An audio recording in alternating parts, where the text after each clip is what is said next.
Now that we have some basic understanding of Elliott waves, we can take a look at some practical things to understand how we can apply Elliott waves to trading. So first thing is wedges. Wedges are typically leading or ending diagonals in terms of Elliott waves. So when you combine wedges along with diagonals or Elliott waves, you would have chances of higher success rate. So if you remember from our previous sessions, rising wedge is bearish, falling wedge is bullish, right? So we already know these things, and then we see that a wedge is formed, then we can also try to look whether this wedge is part of wave 1 or wave 5 or wave A or wave C of Elliott waves. We will have greater chances of success because we are combining two forms of two forms of technical analysis. So whenever you see wedge, you also try to see whether this wedge, if it is, let's say, a falling wedge, right, and maybe that falling wedge is an ending diagonal of a falling 1 2 3 4 5 wave, and after that a correction might start on the upside. Similarly, when you see a rising wedge, you can also try to see in the chart whether this rising wedge could be part of wave 5 of a rising 1 2 3 4 5 as an example. So we said wave 5,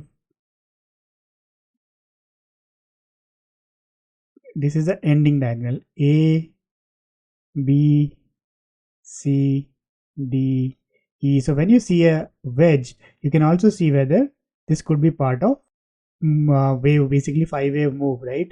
And leading diagonal and ending diagonal could also be in wave A and C. So when you will do this, you will have a better target or a higher target, bigger target when you're working without Elliott waves. Similarly, whenever you see a triangle, you can also try to fit in that triangle and see that whether this triangle could be wave 4 or wave X or wave B of Elliott wave within the current price action. If that, you will have more clarity about what might be the next outcome. So triangle always occurs in a position prior to the final wave in the pattern of one larger degree. So wave 4 in an impulse 1 2 3 4 5, 1 2 3 4 5, this wave 4, one wave before the ending, this could be a triangle. Similarly, wave B in ABC, if it is a, let's say, ABC, this B actually could take a triangular form, or it could even be a X wave in double or triple zigzags. Third thing, most oscillators including RSI and MACD, you can also use other oscillators, stochastic as an example, they all will show divergence with wave 3 and wave 5 highs and lows, because wave 5th is the ending wave, right? So after that trend changes. So, and wave 5 is typically higher than wave 3 if it is a rising 5-wave pattern, and wave 5 will be lower than wave 3 if it is a downward 5-wave pattern.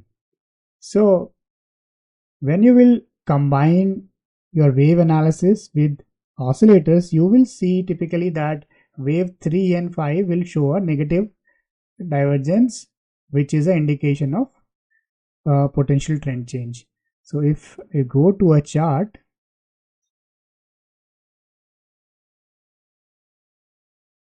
so here I have this gold chart which we have seen earlier as well.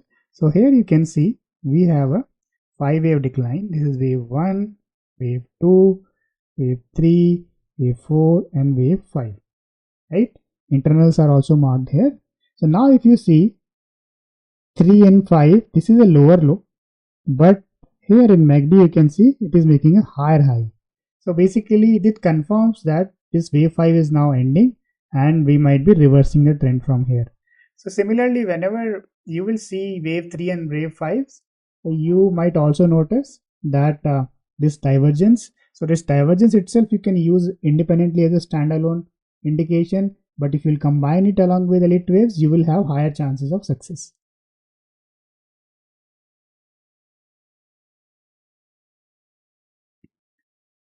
Moving on, if you are having difficulty counting waves for a leg, it's likely corrective.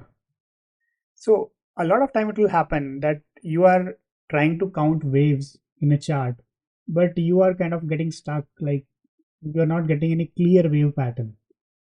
So you are not able to count, let's say 5 or even 3. Sometimes you will have like sometimes 7, 9, any kind of number of legs, and they are all overlapping. It's very difficult to figure out like what's going on here. So whenever you run into such kind of scenarios, that basically means that price action that you're currently looking at is very likely it's a corrective price action. It's not a motive or like impulse kind of price action, right? So that will help you kind of skip that part, and you can take that whole thing as a whole as a corrective part, and then you can kind of start looking at what might happen once that part is over. Motive waves are typically more clear, it's easier to count them.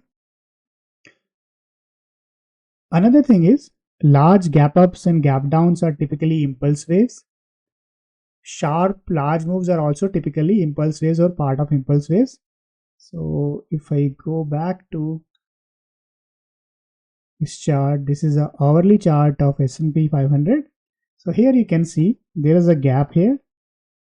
So now this wave, we can count 1, 2, 3, 4, 5. So you can see this gap was part of wave 1, which is a impulse.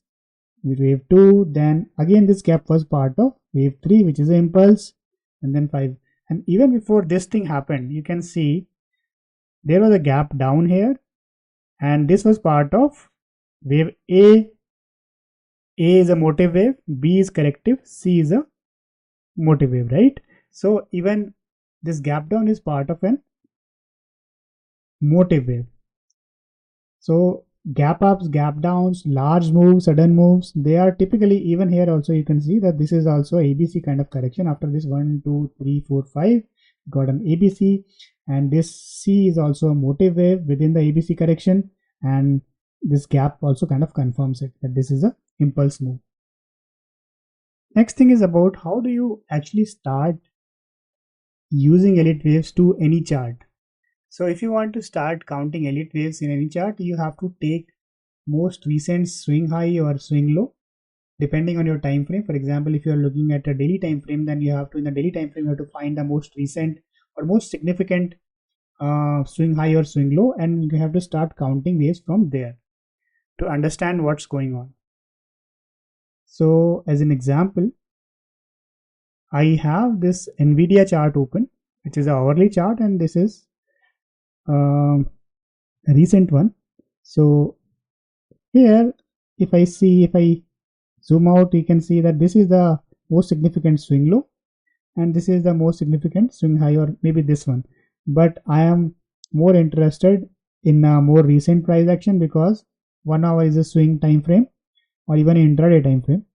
So here I can see, I can count 1, 2, 3, 4. This seemed to be a 5 wave kind of structure, and then followed by this 3 wave down, then 1 up, and then again down. So this whole thing is this looks like a complex correction because this is ABC, which essentially does not end here, and after that another leg, and then there is another leg. So this is like WXY complex correction, double zigzag, and then I can apply the retracement to this and see how much retracement has happened. So now when I apply this, I see that this, after this 5 wave rise, there has been a retracement of 61.8%, which is very good, very reasonable kind of retracement, and from this there's a good chance it might continue another 5 wave move up after this correction, right? Now here if I see, it seemed to have 1, 2, 3, 4, 5 legs, which looks kind of a wedge to me, and wedges, if you remember, are diagonals when it comes to Elliott waves.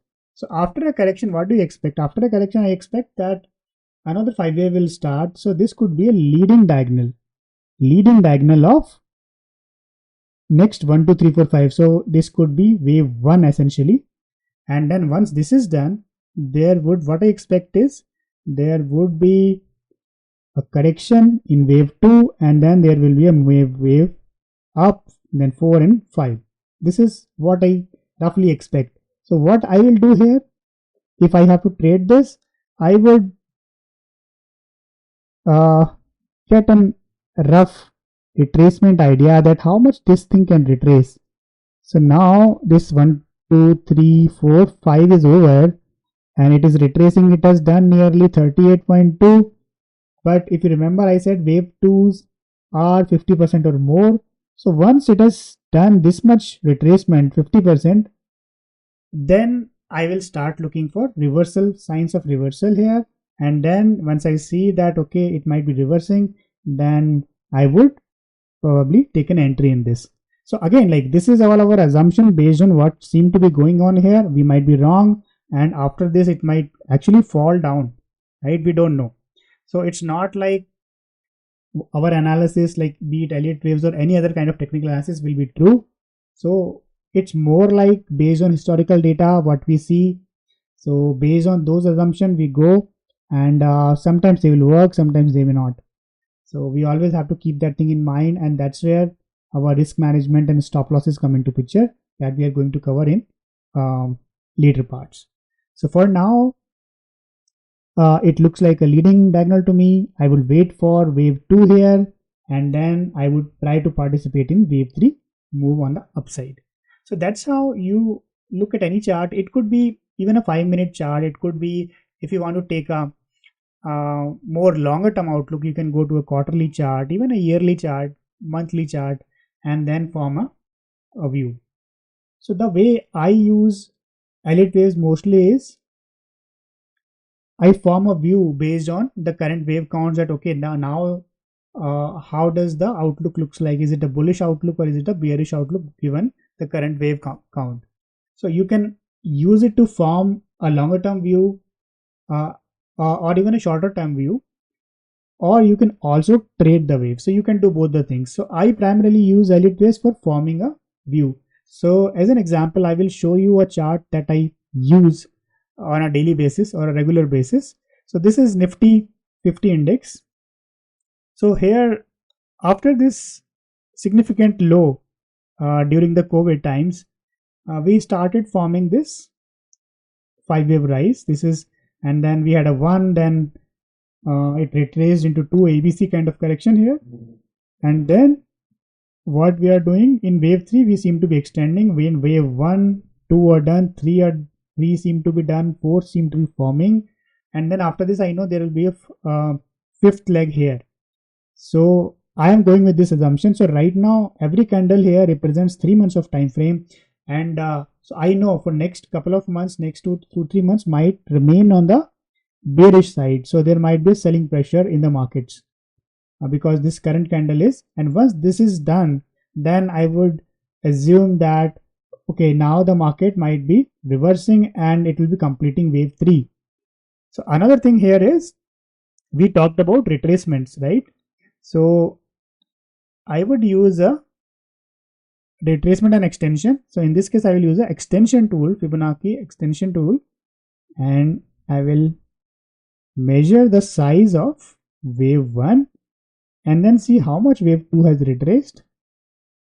It has retraced till this point.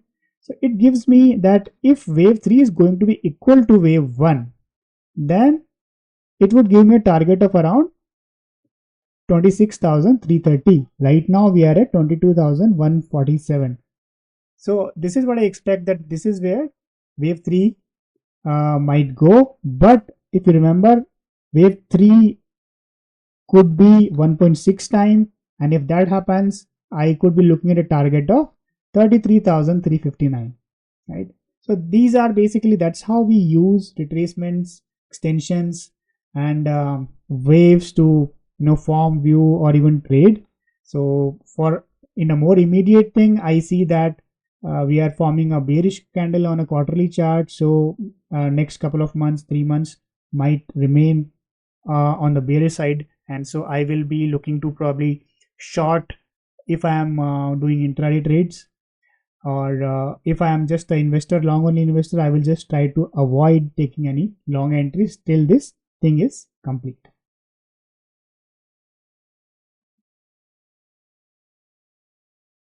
Finally, when you are in doubt while trying to count, try to look at a higher time frame. A higher time frame might give you more clarity about on the wave counts. But if you still don't get much clarity, then you can avoid that chart, because Elliott waves, even though they reflect the psychology of the people who are the market participants, how they are reacting to different price movements. So often, like, what happens when you're looking at a chart, maybe there is not enough participation of the people, so there is not enough liquidity, so the chart patterns may not be forming or giving you a very clear insight. So Elliott waves, like any other forms of technical analysis, works where the stocks are very liquid, like there are a lot of participation from the people, there is a lot of volume. So stocks or commodities or any other security where participation is less, they may not give you very clean picture. So if you feel that some chart you are not at all able to count anything, you can simply avoid that from Elliott wave perspective and move on to any other chart. So I guess with that we can end the Elliott wave module, and feel free to reach out to me in case you have any questions about it. I understand this is a very complex subject to begin with, but it takes time, and once you start to get a hang of it slowly, you will be more comfortable trading the waves or forming views. But initially, I'm here for your help. Do shoot me a message using the Q&A board in case you are stuck. Thank you.